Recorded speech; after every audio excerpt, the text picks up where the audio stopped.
마태복음 Q&A 제22회 5. 다시 3. 예수님은 자신으로 말미암아 욕먹고 박해받는 것을 왜 복되다고 하셨나요? 많은 사람은 산상수훈의 팔복이라고 알려진 내용을 하나님으로부터 복을 받기 위한 수단이나 방법이라고 생각을 했습니다. 그래서 마음이 가난해지는 노력을 했고, 애통해지는 노력을 했고, 온유해지는 노력을 했고, 청결해지는 노력을 했고, 긍휼해지는 노력을 했습니다. 그런데 이런 것들이 수고와 노력으로 되는 것입니까? 되지 않는 것입니까? 되지 않는 것입니다. 이런 것들이 결심과 결정과 결단으로 되는 것입니까? 되지 않는 것입니까? 되지 않는 것입니다. 만약 이런 것들이 복을 받기 위한 수단이나 방법이라면, 그래서 일정 수준에 올라 하나님께서 정해놓으신 커트라인을 통과해야 하는 것이라면 아마 사람 중에 하나님으로부터 복을 받을 만한 사람은 아무도 없을 것입니다. 오히려 벌을 받지 않으면 다행일 것입니다. 즉, 이 내용은 복을 받기 위한 수단이나 방법이 아니라 그 자체로 결과라는 것입니다. 그 자체로 복이라는 것입니다. 예수님의 십자가 사역으로 말미암아 죄인이라는 존재에서 성도라는 존재로 변화가 되는 사람들에게 나타나는 결과라는 것입니다. 죄인이라는 존재에서 성도라는 존재로 변화가 되는 사람들에게 나타나는 복이라는 것입니다. 하나님께서 성도에게 주신 복이라는 것입니다. 하지만 사람들은 이 내용을 결과라고 인정하기를 싫어합니다. 이 내용을 열매라고 인정하기를 싫어합니다. 이 내용을 복이라고 인정하기를 싫어합니다. 왜 그렇습니까? 그 이유는 이 내용을 복이라고 하기에는 너무나 초라하다고 생각하기 때문입니다. 이 내용이 하나님께서 사람에게 주시는 복의 핵심이라고 하면 너무나 섭섭하다고 생각하기 때문입니다. 쉽게 예를 들어 설명을 드려보겠습니다. 하나님께서 여러분을 위해 몇 가지 복을 준비해 놓으셨다고 가정해 보겠습니다. 첫 번째 복은 예금 통장입니다. 그런데 보통 예금 통장이 아닙니다. 여러분이 아무리 쓰고 또 쓰더라도 항상 잔액이 1억 원으로 유지되는 통장입니다. 어제 5천만 원을 찾았었는데도 오늘 잔액이 1억 원인 통장이고, 오늘 7천만 원을 찾았었는데도 내일이면 다시 잔액이 1억 원이 되어 있는 통장입니다. 하나님께서 이런 복된 통장을 여러분을 위해 준비해 놓으셨습니다. 생각만 해도 정말로 기분이 좋습니다. 하나님께서 여러분을 위해 준비해 놓으신 두 번째 복은 만병통치약입니다. 여러분이 그 어떤 몹쓸 병에 걸려 있다고 하더라도, 혹은 걸린다고 하더라도 이 약만 먹으면 순식간에 회복이 됩니다. 내과 관련이든 외과 관련이든 소화계 관련이든 순환계 관련이든 그 어떤 곳에 병이 나더라도 이 약 한 알만 먹으면 순식간에 거뜬해집니다. 게다가 노화까지 막아주는 약입니다. 하나님께서 이런 복된 약을 여러분을 위해 준비해 놓으셨습니다. 생각만 해도 심장이 두근두근합니다. 하나님께서 여러분을 위해 준비해 놓으신 세 번째 복은 사람입니다. 그런데 보통 사람이 아닙니다.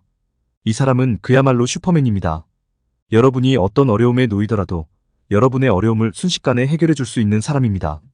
여러분이 지혜와 지식을 필요로 하는 상황에서는 바로 그 지혜와 지식으로, 여러분이 힘과 권력을 필요로 하는 상황에서는 바로 그 힘과 권력으로 여러분을 도와줄 수 있는 사람입니다. 하나님께서 이런 복된 사람을 여러분을 위해 준비해 놓으셨습니다. 생각만 해도 웃음이 절로 나옵니다. 하나님께서 여러분을 위해 준비해 놓으신 네 번째 복은 바로 팔복입니다. 여러분이 심령이 가난하고 애통하고 온유하고 의에 줄이고 목마르고 긍휼하고 마음이 청결하고 화평하게 하고 의를 위해서라면 박해받기를 마다하지 않는 사람이 되는 것입니다. 바로 이 팔복이 하나님께서 여러분을 위해 받는 준비해 놓으신 네 번째의 복입니다. 이제 여러분께 여쭈어 보겠습니다. 여러분은 하나님께서 준비해 놓으신 네 가지 복 중에 어느 하나를 선택해야 한다면 여러분은 어느 복을 택하시겠습니까? 잔액이 항상 1억 원으로 유지되는 통장을 가질 수 있는 복, 아프지도 않고 늙지도 않는 만병통치약을 가질 수 있는 복, 어떤 상황에서도 나를 도와줄 수 있는 슈퍼맨을 가질 수 있는 복, 그리고 마지막으로 예수님께서 말씀하신 팔복 중에 어느 하나를 선택해야 한다면 여러분은 어느 복을 택하시겠습니까? 여러분들이 어느 복을 택할지 저는 전혀 알 수 없습니다. 그런데 이것 한 가지는 분명히 알 수 있습니다. 그것은 네 번째로 말씀드린 복, 즉 예수님께서 말씀하신 팔복을 선택하신 분들은 단 한 분도 계시지 않을 거라는 것, 이것 한 가지만큼은 분명히 알 수 있습니다. 만약 팔복을 선택하신 분이 계신다면 그분은 뭔가 대단한 착각을 하신 분이 틀림없습니다. 다음 날, 날이 새자마자 하나님께 급히 달려와 다른 복으로 바꿔달라고 떼를 쓸 게 분명합니다. 사람들은 팔복을 택하지 않습니다. 그런데 사람들이 팔복을 택하지 않는 이유가 무엇 때문입니까? 그 이유는 아주 간단합니다. 팔복이 내게 별로 소용이 되지 않는다고 생각하기 때문입니다. 팔복이 내게 별로 도움이 되지 않는다고 생각하기 때문입니다. 팔복은 내게 있어도 그만, 없어도 그만이라고 생각하기 때문입니다. 팔복을 이용해서 내게 무슨 유익과 이익을 만들어낼 만한 일이 없다고 생각하기 때문입니다.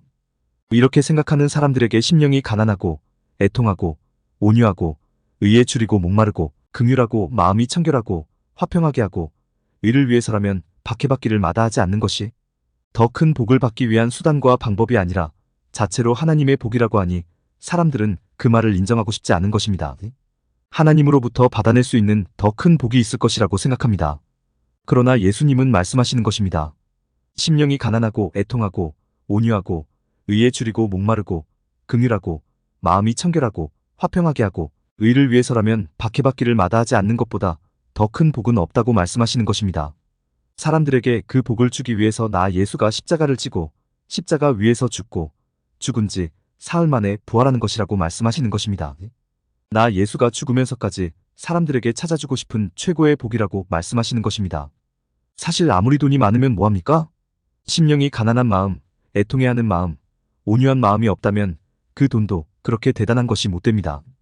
또 아무리 건강하고 장수하면 뭐합니까? 긍휼한 마음, 청결한 마음 없이 건강하고 장수하는 것은 오히려 고통일지도 모릅니다. 또 다른 사람들과의 관계가 좋아서 문제 해결 능력이 뛰어나면 뭐합니까? 내가 화평하지 못하고 내가 정의롭지 못하면 아무리 뛰어난 문제 해결 능력도 그렇게 대단한 것이 못 됩니다. 이런 측면에서 봤을 때 심령이 가난하고 애통하고 온유하고 의에 줄이고 목마르고 긍휼하고 마음이 청결하고 화평하게 하고 의를 위해서라면 박해받기를 마다하지 않는 것은 정말로 큰 복이 아닐 수 없는 것입니다. 그런데 한 가지 이상한 것이 있습니다. 그것은 왜 우리가 팔복 그러느냐는 것입니다. 성경을 보면 분명히 한 가지 복이 더 있습니다. 즉 팔복이 아니라 구복이라는 것입니다.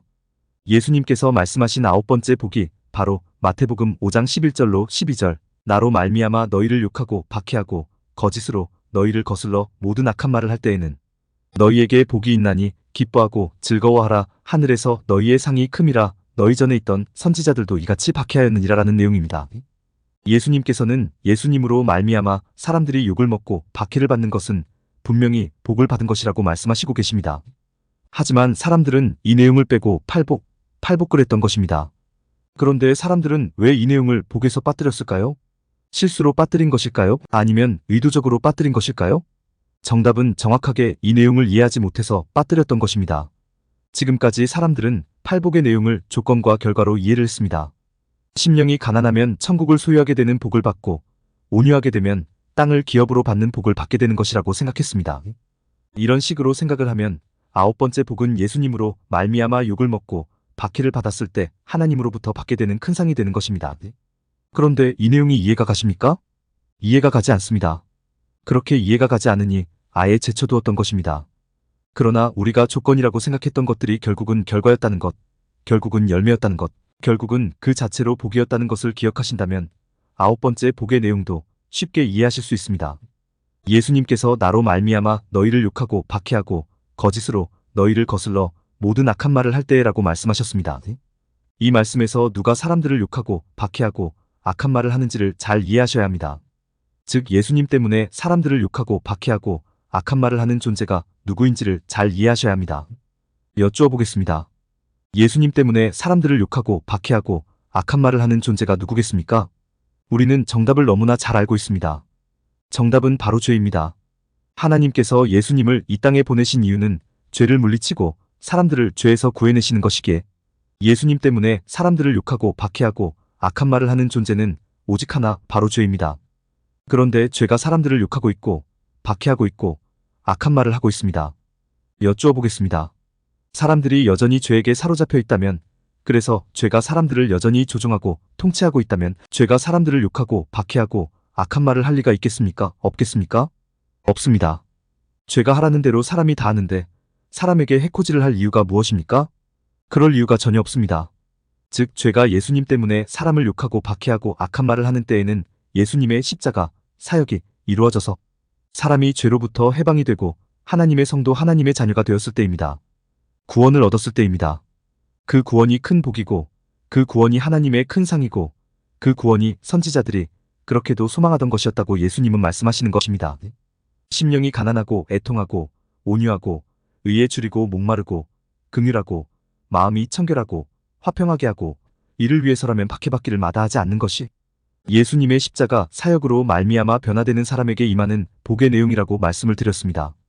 이 내용을 한 번 더 확증해주는 내용이 바로 9번째의 내용입니다. 예수님의 십자가 사역으로 말미암아 구원을 받고 성도가 된 사람들은 여전히 죄인인 사람들로부터 욕을 먹고 박해를 당하지만 그것이 큰 복이라는 것입니다. 왜냐하면 구원을 받는 것보다 더 큰 복은 없기 때문입니다. 구원의 결과로 심령이 가난하고 애통하고 온유하고 의에 줄이고 목마르고 긍휼하고 마음이 청결하고 화평하게 하고 의를 위해서라면 박해받기를 마다하지 않는 복이 우리에 임하는 것이기 때문입니다. 정리하겠습니다. 하나님께서 말씀하시는 복이 무엇인지 잘 분별하실 수 있는 여러분들이 되셨으면 정말로 좋겠습니다. 또한 내가 하나님으로부터 받은 복이 무엇인지, 내가 하나님으로부터 얼마나 큰 복을 받았는지 다시 한번 생각해 보시는 여러분들이 되셨으면 정말로 좋겠습니다. 공감이 되었다면 구독과 좋아요, 알림 설정 부탁드립니다. 하나님의 말씀을 바르게 전하는데 큰 도움이 될 것입니다.